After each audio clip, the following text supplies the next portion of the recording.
Hello, my dear student. I am your teacher from your SS Convent School, Bhupiya Mau Pratapgarh.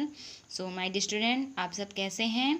आप सब ठीक ही होंगे और घर पर पढ़ाई कर रहे होंगे. So, my dear student, मैं आज आपको हिंदी पढ़ाऊंगी और ये क्लास 3rd की हिंदी है. So, चलिए शुरू करते हैं my dear student. तो ये देखिए इधर आपका पहला पार्ट कंप्लीट हो चुका है. सो माय डियर स्टूडेंट, ये इधर मैं आपको पढ़ा रही थी. एक बार फिर मैं आपको इसको रिवाइज करवा दे रही हूँ. ये आपका सेकंड चैप्टर है, मेरा भारत महान, जो एक प्राचीन देश है जिसके उत्तर में हिमालय पर्वत है, दक्षिण में क्या है, हिंद महासागर है, पूर्व में ब्रह्म देश है, पश्चिम में अरब सागर है. और यहाँ पर इसकी यही सब एकता, भौगोलिक एकता जो है, ये सबको एक डोरी में बांध कर रखे हुए हैं. और यहाँ पर कई धर्मों के लोग हैं, कई भाषाओं को बोलने वाले लोग हैं, कई जातियों को मानने वाले लोग हैं, जिससे ये सब एक ही देश में मिलकर जुलकर रहते हैं, जिससे कारण अनेकता में एकता है. हमारे देश की सबसे बड़ी विशेषता है माय डियर स्टूडेंट. सो वैदिक काल से चली आ रही है. वेदों की भूमि को माता और भूमि के निवासियों को उनका पुत्र कहा जाता है. यहाँ पर यहाँ के निवासियों को धरती से माँ बेटे का संबंध है. यहाँ पर हिंदू, मुस्लिम, सिख, ईसाई, पारसी, बौद्ध आदि एक साथ मिलकर रहते हैं. और पुराणों में भी भारत भूमि की हमारी प्रशंसा की गई है. सो माय डियर स्टूडेंट, यहाँ पर जो है कई संत जैसे शंकराचार्य, पोतन्ना, कंबन, ज्ञानेश्वर इत्यादि प्रमुख संत जो है हमारे देश में पैदा हुए हैं और जिन्होंने घूम घूम कर हमारे देश का बखान किया है. सो प्रकृति की भी असीम कृपा है. गंगा, यमुना जैसे बड़ी नदियाँ, सतपुड़ा, विंध्याचल, हरे पेड़ पौधे, चारागाह, गहन जंगल, ये सब हमारी प्रकृति की देन है, जिससे हमारा भारत और देखने में सुंदर हो गया है. और सूर्य की धूप, चंद्रमा की चांदनी इसे भरपूर मिलती है. 6 ऋतुएँ हैं यहाँ पर, गर्मी, सर्दी, बरसात, पतझड़. सो माय डियर स्टूडेंट, और हमारे देश का पुराना नाम क्या था? आर्यवर्त था, जो चक्रवर्ती राजा बाद में जो है भरत के नाम से भारत नाम पड़ा हमारे देश का. सो माय डियर स्टूडेंट, और ईरान और अरब के लोगों ने इसे हिंद नाम दिया. और अफगानिस्तान, बलूचिस्तान से हिंद से हिंदुस्तान हो गया. और अंग्रेज़ों ने क्या नाम दिया? इंडिया. और आधुनिक काल में महात्मा गांधी विश्व कवि किसको कहा जाता है? रविन्द्रनाथ ठाकुर को विश्व कवि कहा जाता है. ये आपका इम्पोर्टेंट पॉइंट है. अगर आपके पास बुक है तो आप इसको अंडरलाइन कर दीजिएगा. सो और स्वामी विवेकानंद महापुरुषों ने इस देश में कीर्ति पताका मीन्स आपको होता है ध्वज या झंडा, जिन्होंने लहराया है. सो माय डियर स्टूडेंट, हो जाने के बाद कहाँ तक हम पहुँचे थे? इधर हमारा देश कब आज़ाद हुआ था? 1947, यानी 1947 को हमारा आज़ाद देश हुआ था. हो जाने के बाद भारत दिन दूनी रात चौगुनी प्रगति कर रहा था. यानी जब देश आज़ाद हो गया तो उसके बाद ही जो है, उसके बाद हमारा देश जो है वो रात दिन हर समय जो है बहुत तेज़ी गति के साथ आगे बढ़ रहा था. बड़े बड़े बिल्डिंग्स का निर्माण हो रहे थे, फैक्ट्रियाँ बन रही थी बड़ी बड़ी. सो इस तरीके से भारत का निर्माण कार्य हो रहा था. यहाँ बड़े बड़े बांध बने हैं. नए कल कारखाने और उद्योग धंधे भी स्थापित हुए हैं. जैसे मैंने अभी कहा कि उद्योग धंधे, कल कारखाने, जहाँ पर कई तरीके का चीज़ हमारा मिलता है, तो सब कुछ बन रहा था भारत में. निरक्षरों को भी साक्षर बनाया. निरक्षर कौन होते हैं? जो बिना पढ़े लिखे हुए, जिन्हें अक्षर का ज्ञान नहीं होता, जिन्हें अक्षर के बारे में कुछ नहीं पता होता, तो उन्हें निरक्षर बोला जाता है. तो उनको साक्षर बनाया जा रहा था. जिनको कुछ नहीं अक्षर के बारे में ज्ञान था, उनको पढ़ा लिखा करके साक्षर बनाया जा रहा था, उनको ज्ञानी बनाया जा रहा था, शिक्षा दी जा रही थी उनको.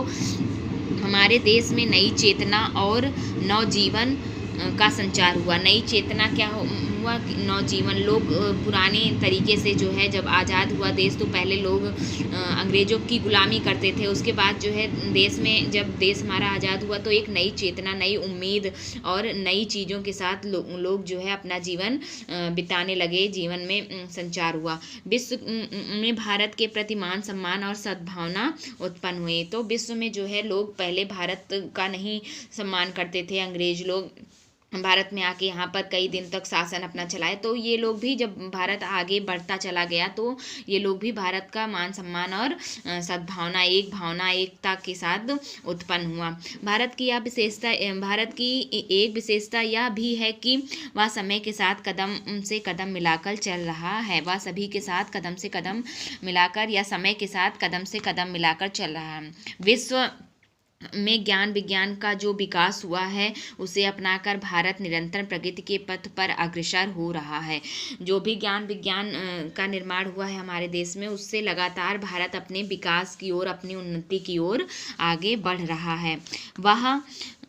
वह दिन दूर नहीं जब भारत की गणना विश्व के अग्रगण्य राष्ट्रों में होगी। वह दिन दूर नहीं है जब भारत, अपना देश भारत जो है विश्व के पहले नंबर पर होगा, प्रथम नंबर पर होगा। पूरे विश्व की नीड़ और पूरी वसुधा को कुटुंब मानने वाला तथा सब धर्मों का आदर करने वाला मेरा भारत महान था, महान है और महान रहेगा। पूरी वसुधा माने क्या होता है? पृथ्वी। पूरी पृथ्वी को, कुटुंब मीन्स क्या होता है? परिवार। कुटुंब मीन्स क्या होता है? परिवार। मानने वाले, सभी धर्मों का आदर करने वाले मेरा भारत महान है और महान रहेगा।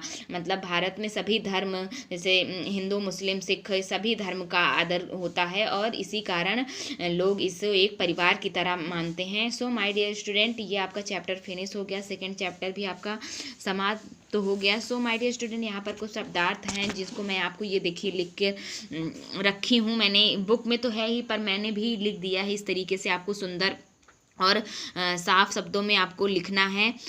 सो माय डियर स्टूडेंट, आप इसका स्क्रीनशॉट लेके ये देखिए। पखारना मीन्स क्या होता है? धोना का क्या होता है? वॉश। नितांत मतलब क्या होता है? एकदम, पूरी तरह, यानी फुली। अवतरित होना मतलब क्या होता है? अवतार लेना। तथापि मतलब तो भी, एट। असीम, अपार, जिसकी कोई सीमा ना हो, उसको क्या बोलते हैं? असीम, अनलिमिट। परिपूर्ण, भरा पूरा। फुलफिल। निरक्षर, अनपढ़, जिसे अक्षर का ज्ञान ना हो, उसे निरक्षर करते हैं। सो माय डियर स्टूडेंट, ये आपकी बुक के क्वेश्चंस हैं। ये देखिए इधर पर अभ्यास कार में कि निम्नलिखित प्रश्नों के उत्तर एक शब्द तथा एक वाक्य में दीजिए। तो सो माय डियर स्टूडेंट, ये जो आपके प्रश्न हैं, इधर मैंने उत्तर आप लिख दिए हैं। पहला प्रश्न क्या है? आप इधर देख रहे हैं, भारत के उत्तर में क्या है? सो इधर भारत के उत्तर में क्या है? तो भारत के उत्तर में हिमालय पर्वत है। तो सेकेंड क्वेश्चन क्या है? हमारे देश की सबसे बड़ी विशेषता क्या है? सो हमारे अनेकता में एकता हमारे देश की सबसे बड़ी विशेषता है। So next question my dear student क्या है? भारत भूमि के निवासियों को क्या कहा जाता है? तो भारत भूमि के निवासियों को धरती माता का पुत्र कहा गया है। कौन भूमि पर अवतार लेने की कामना करते हैं? ये आपका नेक्स्ट क्वेश्चन है। कौन भूमि पर अवतार लेने की? तो देवता भी भूमि पर अवतार लेने की कामना करते हैं। भारत भूमि पर जन्म लेने वाले किन्हीं दो संतों के नाम बताइए। तो शंकराचार्य, मीराबाई इत्यादि प्रमुख संत हैं। सो माय डियर स्टूडेंट, इस तरीके से आप इतना करिए। आगे वाला जो ये आगे के प्रश्न हैं, इनको आपको SW दे रही हूँ। आप इसको खोज कर ढूंढे रहिएगा, आप लिखिएगा नहीं। मैं नेक्स्ट टाइम आऊँगी, जो बच्चे कर रहे होंगे वो तो बहुत ही अच्छी बात है। सो जब नेक्स्ट टाइम मैं आऊँगी तो आपको ज़रूर पढ़ाऊँगी। और तब तक घर पर रहिए माय डियर स्टूडेंट, वीडियोस देखते रहिए, पढ़ते रहिए। So till then, be safe, be happy, see you soon.